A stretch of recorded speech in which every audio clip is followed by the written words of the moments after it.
The hedgerow was barely 3 feet thick, ancient Norman stonework wrapped in centuries of root and bramble, but it might as well have been a fortress wall. Sergeant Harold Becker pressed his body against the cold earth behind it, listening. On the other side, steel treads clanked against cobblestone with that unmistakable rhythm that separated German armour from Allied. Heavy, methodical. A Panzer IV, maybe 2, grinding down the narrow lane that passed for a road in this maze of Normandy bocage. His M10 Wolverine sat 15 yards behind him, hull down in a depression that kept its 3-inch gun just below the hedgerow's crown. The crew had been silent for 11 minutes, which felt like 11 hours when you knew German tanks were hunting. Corporal James Rivera sat in the gunner's seat, eye pressed to the telescopic sight, watching the gap where the lane intersected their position. The loader, Private Anthony DeLuca, had one hand on a 17-pound armour-piercing round and the other clenched into a fist so tight his knuckles had gone white. They had rehearsed this exactly once, 2 days after landing on Omaha Beach, when their battalion commander had walked them through the nightmare geography of hedgerow country. Every field a potential kill box, every lane a fatal funnel, every intersection a coin flip between ambush and annihilation. The doctrine was clear. Let them get close. Closer than every instinct screamed was safe. Wait until the Panzer's hull filled your sight picture. Then put the 3-inch round through the thinnest part of the armour before the German crew even knew you existed. 1 shot, maybe 2 if God and physics aligned perfectly. Then the Panzer's friends would swivel their guns toward your muzzle flash, and you had perhaps 20 seconds to reverse out of position before 88mm shells turned your fighting compartment into shrapnel and fire. This was June 23rd, 1944, 18 days after D-Day, and the American advance had ground to a crawl in terrain that favoured defenders so completely it seemed designed by a malicious god. The Panzer's engine note changed pitch. Closer now. Becker raised his fist, the signal his crew had drilled until it became reflex. Rivera's breathing slowed. DeLuca eased the round closer to the breech. The assistant driver, Private Michael Kosinski, had his hand on the transmission lever, ready to slam into reverse the instant Becker gave the order. If you're enjoying this deep dive into the story, hit the subscribe button and let us know in the comments from where in the world you are watching from today. The M10 tank destroyer was born from a doctrine that most of the world's armies thought was insane. In early 1941, as German Panzers carved through Soviet defences and British forces retreated across North Africa, American military planners faced an uncomfortable truth. The United States did not have the industrial capacity, trained crews, or tactical experience to build and field heavy tanks that could match German armour in a straight fight. The M3 Grant and M4 Sherman medium tanks then in development would be adequate against most threats, but intelligence reports from Europe painted a grim picture. German tank design was evolving rapidly, with thicker armour and more powerful guns appearing on every new variant. American planners projected that by the time US forces entered combat in Europe, they would face Panzers that could destroy Shermans from ranges where American guns couldn't penetrate in return. The solution came not from trying to match German armour thickness for thickness, but from changing the fundamental assumptions about how to kill tanks. In November 1941, just weeks before Pearl Harbor, the tank destroyer force was formally established with a radical proposition. Don't build armoured fortresses that could absorb punishment. Build fast, lethal vehicles with powerful guns that could ambush enemy armour and disappear before retaliation arrived. The philosophy was captured in 3 words that became the tank destroyer force motto: seek, strike, destroy. It wasn't marketing. It was operational doctrine that rejected every lesson the British, Germans, and Soviets had learned about armoured warfare. Those armies believed tanks fought tanks through direct engagement, trading shots until superior armour or firepower decided the outcome. Americans proposed something different. Tank destroyers would operate independently, held in reserve until enemy armour threatened a breakthrough, then rushed forward to blunt the attack through aggressive ambush tactics. They wouldn't hold ground. Infantry did that. They wouldn't support advances. Tanks did that. They had one mission: kill enemy armour before it could exploit gaps in American lines. then withdraw before German gunners could respond. Speed was essential because tank destroyers needed to reach threatened sectors faster than enemy tanks could exploit them. Firepower was essential because first-shot kills eliminated the return fire problem. Armor was deliberately sacrificed because American calculations concluded that a vehicle fast enough to control engagement ranges didn't need thick steel. This wasn't a minor philosophical difference. It meant American factories could build 3 tank destroyers for the resources needed for 1 heavy tank. It meant crews trained on entirely different tactics than their Soviet or British counterparts. And it meant that when the M10 3-inch gun motor carriage entered production in September 1942, it embodied principles so controversial that even some American commanders doubted crews could survive in something that exposed and vulnerable. The M10 didn't look particularly impressive. It resembled a Sherman tank with its turret replaced by a pentagonal open-topped structure that exposed the crew to everything from rain to artillery fragments. The hull was borrowed directly from the M4A2 Sherman, using the same chassis, suspension, and running gear that made maintenance and training simpler. But where the Sherman mounted a 75mm gun designed for dual-purpose use against armor and infantry, the M10 carried a 3-inch M7 anti-aircraft gun that had been modified for tank destroyer use. This weapon was the M10's reason for existence. The 3-inch 50-caliber gun fired a 17-pound armor-piercing round at 2,600 feet per second, generating sufficient kinetic energy to penetrate 3.5 inches of vertical steel armor at 1,000 yards. Against the Panzer IV's frontal armor, rated at approximately 80mm or 3.1 inches, this meant reliable penetration at combat ranges. Even the Tiger's frontal armor, while far thicker at 100mm, could be threatened at closer ranges or from flank angles. The gun's accuracy was excellent, with trained crews capable of first-round hits at 800 yards under favorable conditions. But that open turret sparked endless debate among ordnance officers and tank destroyer crews. Engineers argued it saved weight that went into mobility and simplified production. No complex turret ring seals, no vision ports to machine, no power traverse system struggling under a heavy roof. Crews could bail out in under 5 seconds if the vehicle took a hit, compared to 12 or more in a buttoned-up Sherman. Critics countered that every artillery airburst, every mortar round, every strafing aircraft had a clear shot at the men inside. German snipers learned quickly that M10 crews were vulnerable to rifle fire from elevated positions. In practice, both sides were correct.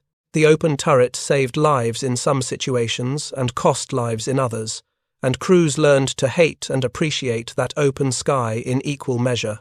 Production began at Fisher Tank Arsenal in Grand Blanc, Michigan in September 1942.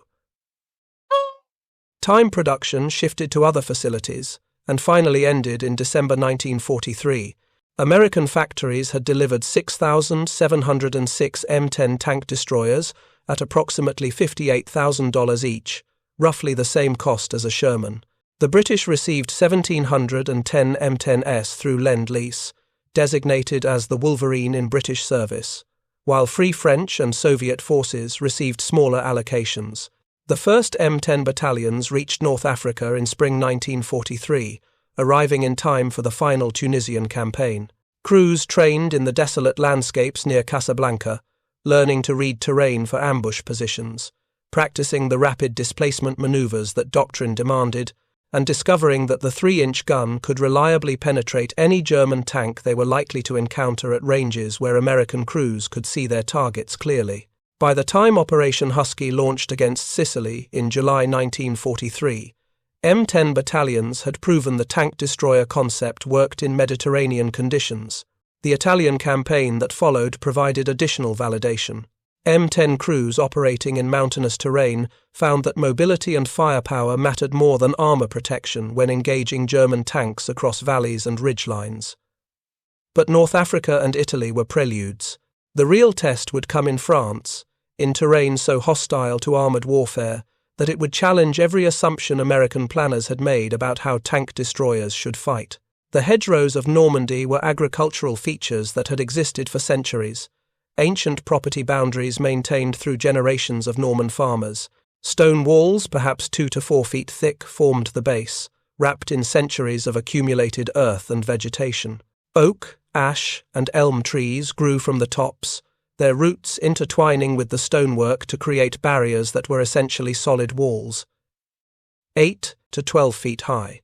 These hedgerows divided the landscape into small, irregular fields, typically 1 to 3 acres each, connected by narrow sunken lanes that centuries of wagon traffic had worn below the surrounding terrain. From the air, Normandy resembled a patchwork quilt. From ground level, it was a maze where visibility rarely exceeded 100 yards, and often dropped to 50. Every field was a separate compartment with limited sightlines and fewer exits.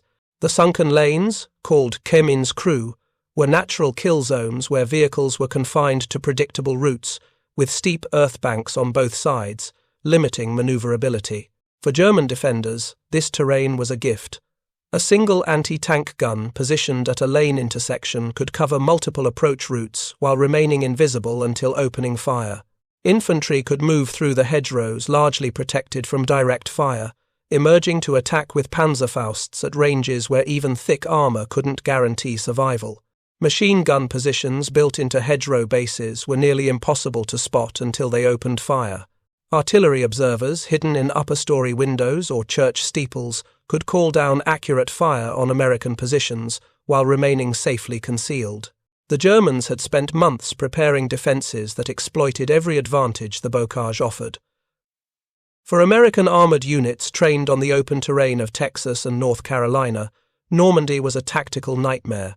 Sherman tanks advancing down sunken lanes were confined to predictable routes where German anti-tank guns waited in ambush. The Sherman's relatively high profile made it visible over hedgerows before its crew could see what lay in the next field. Attempting to break through hedgerows exposed the tank's thin belly armor as it climbed over obstacles, creating perfect targets for German infantry with Panzerfausts. American tank battalions took horrific casualties in the first weeks after D-Day, losing vehicles to ambushes they never saw coming and couldn't effectively return fire against. Infantry advances without armor support bogged down immediately because German defenders could retreat from one field to the next, using hedgerows as cover, while American troops were forced to assault across open ground with minimal concealment. The tactical problem seemed unsolvable. Armor couldn't advance without infantry clearing each field of anti-tank threats.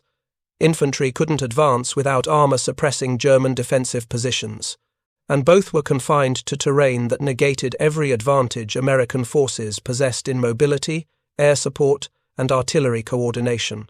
M10 tank destroyer battalions arriving in Normandy in late June and early July 1944 confronted this same tactical puzzle. Their doctrine emphasized mobility and aggressive maneuver, but the bocage confined movement to predictable lanes, where speed became liability rather than asset.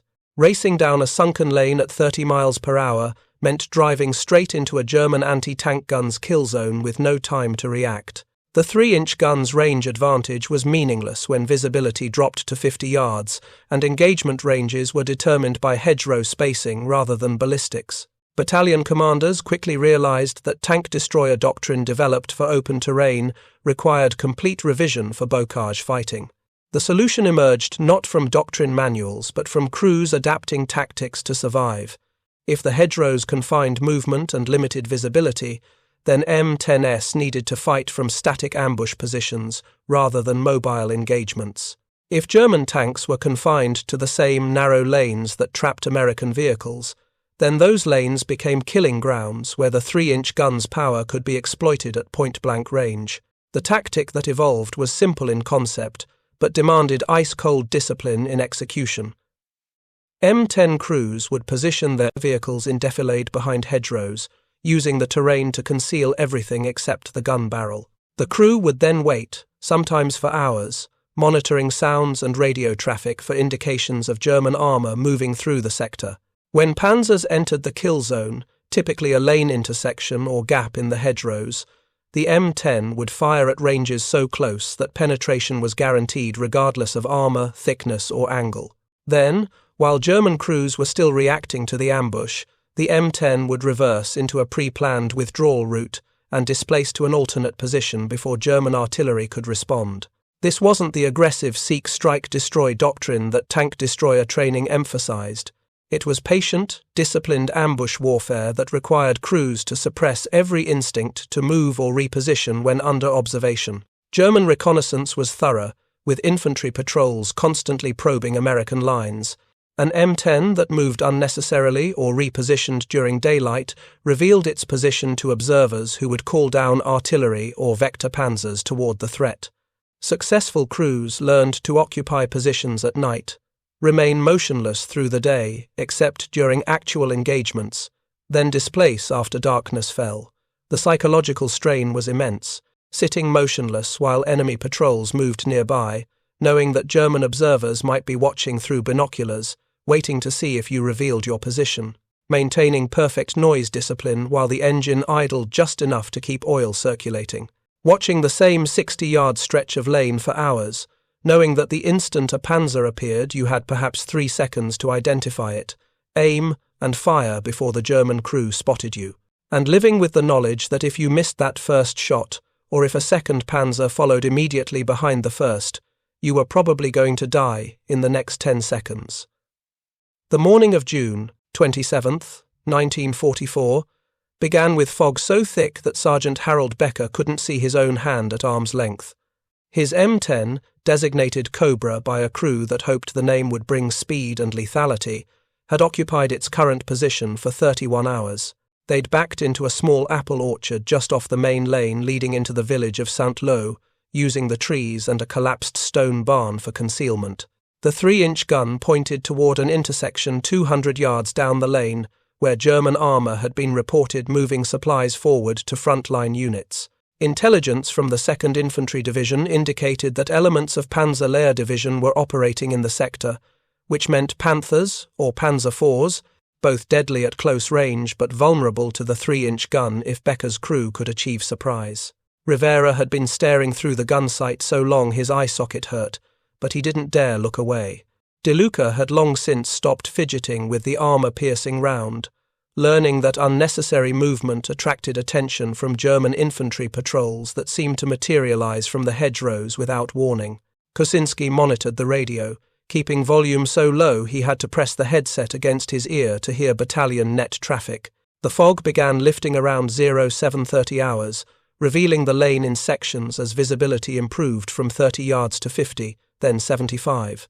Becker heard them before seeing them. The distinctive clatter of German tank tracks, slightly higher pitched than American vehicles, echoing off the hedgerows in a way that made distance estimation nearly impossible. Could be 300 yards away. Could be 100. Then the lead Panzer IV materialized from the fog like a ghost becoming solid. Turret traversed to the right, crew probably scanning that direction while assuming the left flank was secure. Fatal assumption. Rivera didn't wait for Becker's order.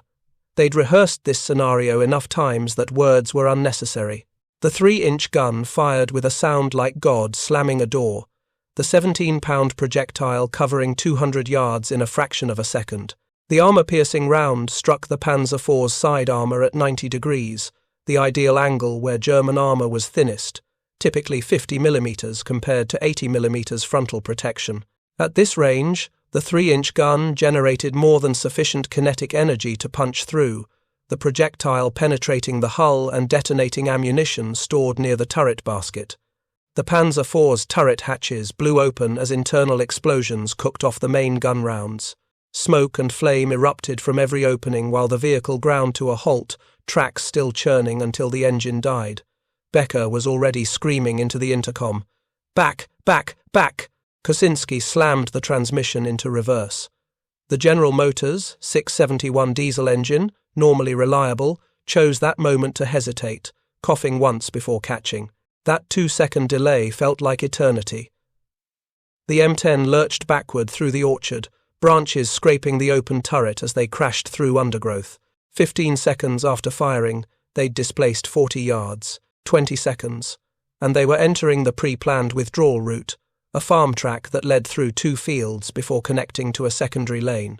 25 seconds, and the first German artillery round impacted their former position, blowing the stone barn's remaining walls into rubble and shredding the apple trees with shrapnel. 3 more rounds followed in rapid succession, bracketing the orchard in textbook German fire for effect procedure. If they'd still been there, the crew would have been shredded by fragments entering through the open turret. But they weren't there. They were 300 yards away, engine idling behind another hedgerow, listening to the artillery pulverize empty ground while Becker plotted their next position. This was how M10 crews survived in the bocage, not through heroic charges or sustained firefights, but through patience, discipline, and the ice-cold calculation that your first shot had to kill because you wouldn't get a second chance. The mathematics of ambush warfare in hedgerow country were brutally simple, and crews learned them through experience, or didn't survive long enough to learn anything. German tanks moving through the bocage were confined to predictable routes. The sunken lanes and gaps in hedgerows created natural channels that armour had to follow unless commanders wanted to risk getting stuck attempting to break through stone walls and route systems that could stop a tiger. This predictability was the foundation of successful ambush tactics. M10 crews studied maps obsessively, identifying every intersection, every gap, every point where German armour would be forced to slow down or change direction. Those were the kill zones. Positioning required understanding sight lines and fields of fire. The 3-inch gun was devastating at close range, but useless if you couldn't see the target. Crews looked for positions that offered clear views of likely approach routes while keeping the M10's hull concealed behind terrain. Ideally, only the gun barrel would be visible from the target area, presenting minimal signature for German reconnaissance to spot. The open turret that made M10 crews vulnerable to artillery became an advantage during long stationary waits. Unlike Sherman crews buttoned up inside steel boxes, M10 crews could hear approaching vehicles, distinguish between friendly and enemy engines, and maintain situational awareness without relying entirely on limited visibility periscopes. In terrain, where sound carried strangely and sight lines were measured in yards rather than hundreds of yards, this auditory advantage often provided the only warning before German armour appeared. Withdrawal routes were planned before ever occupying a firing position, multiple routes if possible, because German artillery observers were competent professionals who understood that American tank destroyers would displace immediately after firing. Some German forward observers began predicting likely withdrawal routes and calling preparatory fire missions on those positions, hoping to catch M10s during their escape. Crews that survived learned to vary their withdrawal patterns, sometimes holding position longer than doctrine suggested, other times displacing before firing if the tactical situation seemed wrong. The psychological demands of ambush warfare in the bocage were immense in ways that training hadn't prepared crews for. In open terrain, tank destroyer doctrine emphasized aggressive action and rapid movement.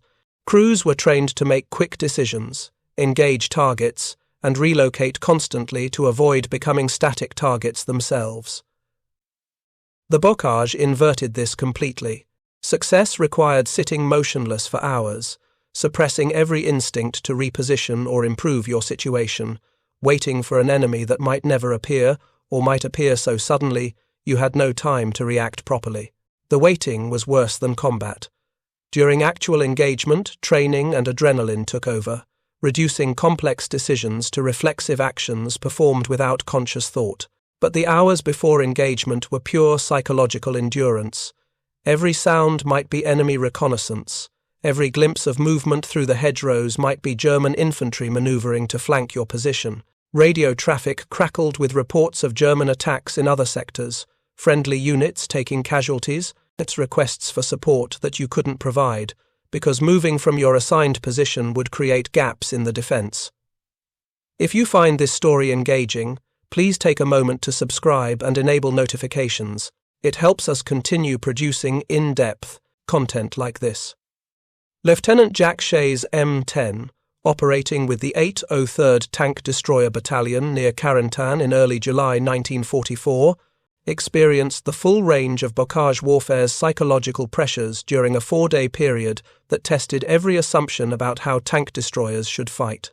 Shay's platoon had been assigned to support the 83rd Infantry Division's advance toward the village of Saintany, terrain that intelligence described as moderately defended. That assessment proved wildly optimistic, German forces, primarily from the 17th SS Panzergrenadier Division, had prepared layered defences that used every hedgerow and sunken lane to maximum advantage. American infantry attacks on July 2nd made minimal progress, taking heavy casualties from German machine gun positions that dominated every approach route. Sherman tanks attempting to support the infantry were ambushed repeatedly, with 5 vehicles destroyed in the first 3 hours of fighting. By afternoon, the advance had stalled completely, with American forces pinned in positions that offered minimal cover, while German defenders remained largely invisible behind the bocage. Shea received orders at 1500 hours. Move forward to support infantry, eliminate German armour reported operating in the sector, and hold the position until the advance resumed. Simple orders that concealed impossible complexity. Moving forward meant navigating a maze of lanes where German anti-tank guns had already destroyed multiple Shermans. Supporting infantry required positioning close enough to engage German defensive positions while avoiding friendly fire from American artillery that was pounding suspected enemy locations with little precision. Eliminating German armour required finding tanks that were using the same terrain for concealment that Shea's M10 needed for protection. His crew spent 2 hours infiltrating forward, moving in short bounds between positions, dismounting to scout routes on foot before committing the vehicle to lanes that might be covered by German weapons. By 1700 hours, they'd established position in a small depression behind a hedgerow that overlooked a crossroads where intelligence suggested German vehicles were moving. Then they waited. The first night was sleepless tension. German artillery fire walked across the sector at irregular intervals, heavy 105mm rounds that detonated with earth-shaking concussion. Shea's crew couldn't know if they were random harassment fire or preparatory bombardment for a counterattack. Infantry positions 50 yards away reported German patrols probing the lines, close enough that American sentries heard voices speaking German. At 02:30 hours, the distinctive sound of tracked vehicles moving echoed through the darkness. Shea's crew went to full alert, Rivera traversing the 3-inch gun toward the likely approach while De Luca readied ammunition. But the vehicles never appeared in their kill zone, the sounds fading toward a different sector. Stand down. Resume waiting. Dawn brought fog and the knowledge that German observers would be scanning American positions as visibility improved. Any movement would be spotted, reported, and targeted. Shea's crew ate cold rations, relieved themselves in empty shell casings because dismounting the vehicle was too risky, and maintained absolute noise discipline while German infantry patrols moved through hedgerows close enough to hear conversations. At 1100 hours on July 3rd, the target appeared, a Panzer IV moving slowly down the lane, turret traversing as the crew scanned for threats. Behind it, barely visible through the morning haze, a second Panzer IV followed at 50-yard interval, standard German tactical spacing. Shea made the critical decision in perhaps 2 seconds of analysis. Engage the lead tank, hope the second Panzer's crew couldn't immediately locate the firing position, attempt to engage the second tank if opportunity appeared, then withdraw regardless of outcome. Rivera's first shot struck the lead Panzer IV's turret side, penetrating the 80mm armour and causing catastrophic ammunition detonation. The vehicle exploded with shocking violence, flame and smoke erupting from hatches as internal pressure blew the turret partially off its ring.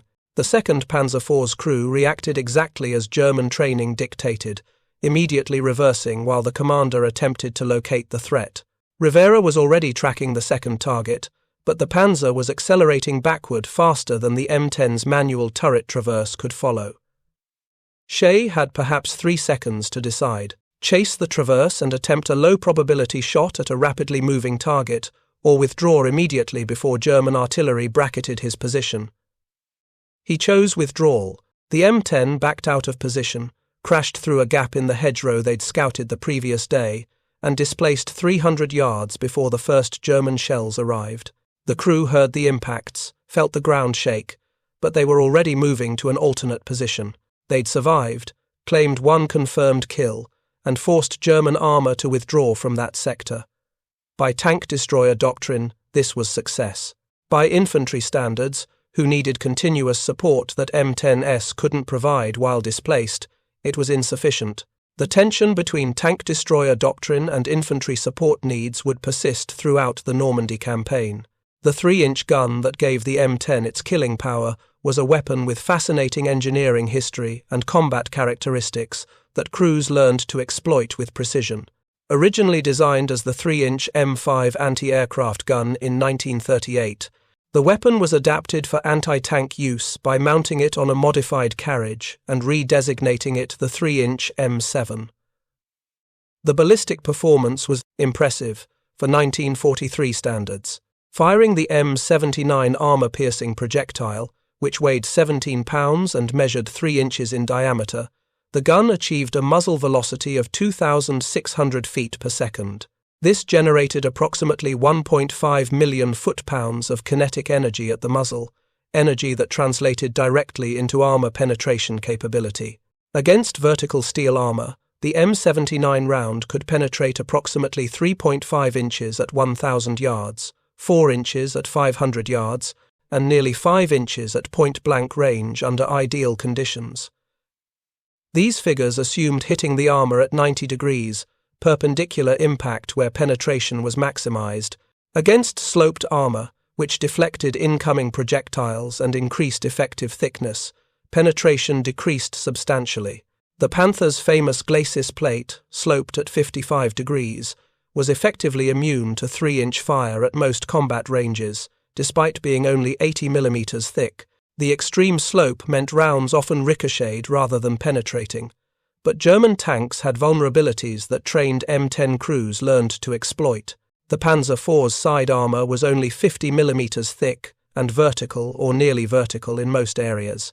At typical bocage engagement ranges of 100 to 300 yards, the 3-inch gun could punch through this armor with certainty, usually causing catastrophic secondary explosions as the penetrating round detonated ammunition or fuel. The Panther, despite its formidable frontal protection, had side turret armor of only 45 millimeters.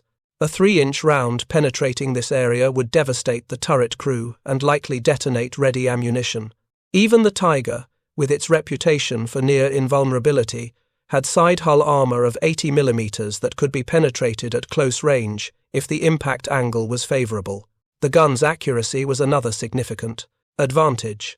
The M70F telescopic sight provided 5-power magnification with a reticle designed for range estimation.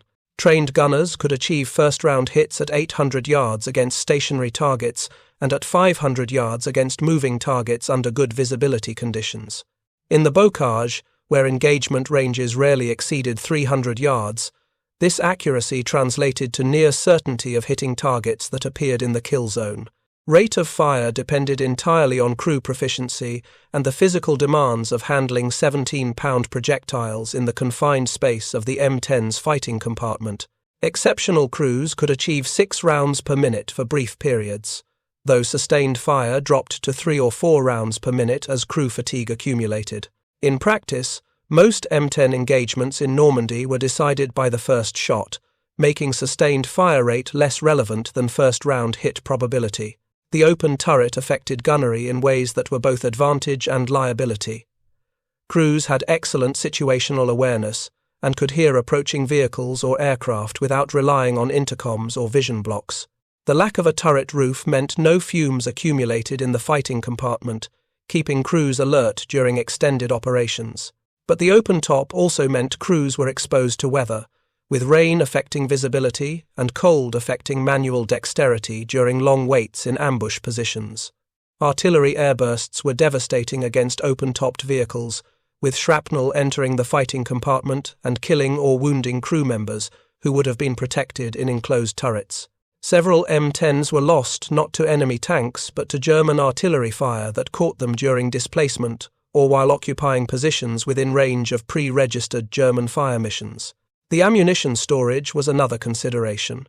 The M10 carried 54 rounds of 3-inch ammunition in racks throughout the hull and fighting compartment. This was substantially less than a Sherman's 71 rounds for the 75mm gun, but adequate for tank destroyer missions that emphasized quality of engagement over sustained combat. Crews learned to carry a mix of armor-piercing and high-explosive rounds, typically 30 armor-piercing for anti-tank work, and 24 high explosive for engaging soft-skin vehicles and infantry positions. The challenge was that ammunition selection happened before contact, requiring crews to predict what they'd encounter and load accordingly. In fluid combat situations where German infantry and armor operated in close coordination, M10 crews sometimes found themselves loaded with armor-piercing rounds when high explosive would be more effective against infantry, or vice versa. Changing ammunition types required the loader to physically remove the wrong round and replace it with correct ammunition, consuming precious seconds during engagements where time was measured in fractions.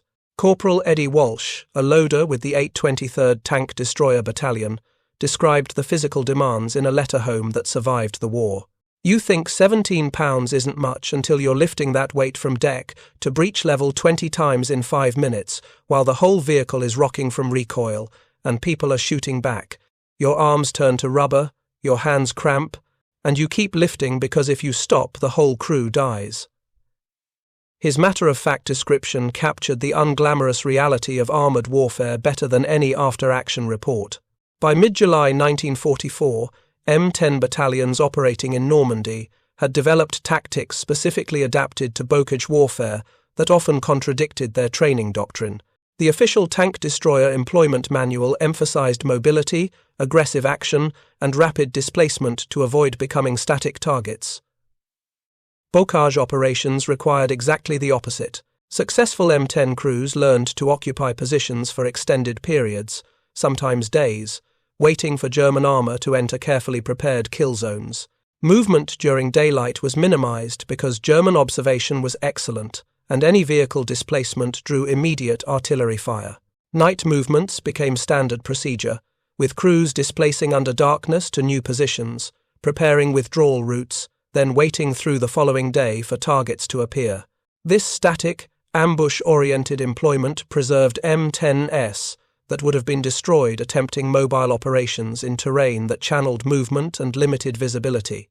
The psychological adjustment from aggressive tank destroyer doctrine to patient ambush tactics was difficult for crews trained to seek and engage enemy armor actively. Sitting motionless for hours felt passive and defensive, qualities that contradicted the aggressive spirit tank destroyer training emphasized. But crews who maintained aggressive tactics in the bocage died quickly, their destroyed vehicles testament to the lethality of terrain that favored defenders overwhelmingly.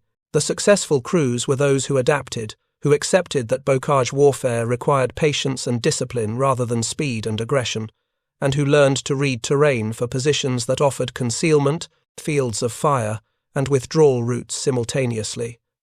Coordination with infantry became crucial in ways that tank destroyer doctrine had never emphasized. In open terrain, tank destroyers operated independently, moving to threatened sectors and engaging enemy armor without close infantry support. In the bocage, infantry and tank destroyers were mutually dependent. Infantry needed the M10's 3-inch gun to eliminate German tanks and fortified positions that small arms couldn't touch.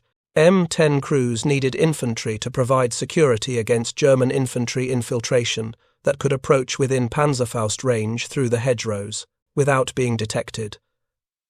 The best results came when infantry and tank destroyer crews developed working relationships through shared operations. Infantry learned to identify good M10 positions and would clear nearby hedgerows of German observers. M10 crews would provide fire support against German strongpoints that were holding up infantry advances, even though this wasn't their doctrinal mission. These informal arrangements weren't in any manual, but they worked, and in combat what works becomes doctrine regardless of what training emphasized. The cost of bocage fighting was measured in destroyed vehicles and casualties that mounted steadily through June and July 1944. The 634th Tank Destroyer Battalion, equipped with M10s and committed to combat on June 11th, lost 8 vehicles destroyed and 23 crew members killed in the first 3 weeks of operations. These losses were fairly typical across M10 battalions operating in Normandy, though precise numbers are difficult to establish because Army record-keeping during active operations was inconsistent. What the statistics reveal is that M10 crews faced constant danger from multiple sources. German tanks were the obvious threat, but artillery, mortars, Panzerfausts, and anti-tank guns collectively caused more casualties than tank versus tank engagements. The open turret that saved weight and simplified production also created vulnerability that killed crew members who would have survived in enclosed vehicles. Yet crews continued volunteering for tank destroyer duty, and morale in M10 battalions remained generally high despite the dangers. The reason was simple. The 3-inch gun worked. When M10 crews achieved favourable positions and caught German armour in prepared kill zones, they won. Panthers that were nearly invulnerable frontally died to flank shots at bocage ranges. Tigers that terrified Sherman crews could be killed if M10 crews were patient enough to wait for side shots. Even Panzer IVs, which by 1944 were increasingly outclassed by newer designs, remained dangerous opponents that required respect and proper tactics. The M10 gave crews a weapon that could reliably kill any German tank they encountered if engagement geometry was favourable. That capability, combined with the satisfaction of mastering difficult tactics and the pride of serving in elite specialized units, sustained morale through conditions that would have broken less cohesive formations. The breakout from the Normandy bocage began on July 25, 1944, with Operation Cobra, a massive offensive that shattered German defensive lines through overwhelming application of air power, artillery, and armour. For M10 battalions that had spent 6 weeks fighting the grinding attrition warfare of the Hedgerows, Cobra represented liberation. The terrain opened dramatically as American forces broke through into relatively open country beyond the bocage. Here, finally, was terrain where tank destroyer doctrine could function as designed. M10s raced forward, sometimes advancing 30 or 40 miles in single days, a pace unimaginable during June and July. They engaged German armour, attempting to establish defensive lines, using speed and firepower to disrupt enemy deployments before positions could be consolidated. The 3-inch gun that had been devastatingly effective in close-range bocage ambushes proved equally lethal in more open engagements, where superior American mobility and numbers could be exploited. By August, the German army in Normandy was collapsing, encircled in the Falaise pocket, where Allied air power and artillery destroyed vehicles and equipment on a scale that Wehrmacht formations never recovered from. M10 battalions participated in the final destruction, engaging German armour, attempting to escape encirclement, and supporting infantry reducing German strongpoints. The campaign that had begun with nightmarish difficulty in terrain perfectly suited for defence ended with American forces breaking out across France at speeds that exceeded even optimistic planning estimates. Thank you for watching. For more detailed historical breakdowns, check out the other videos on your screen now, and don't forget to subscribe.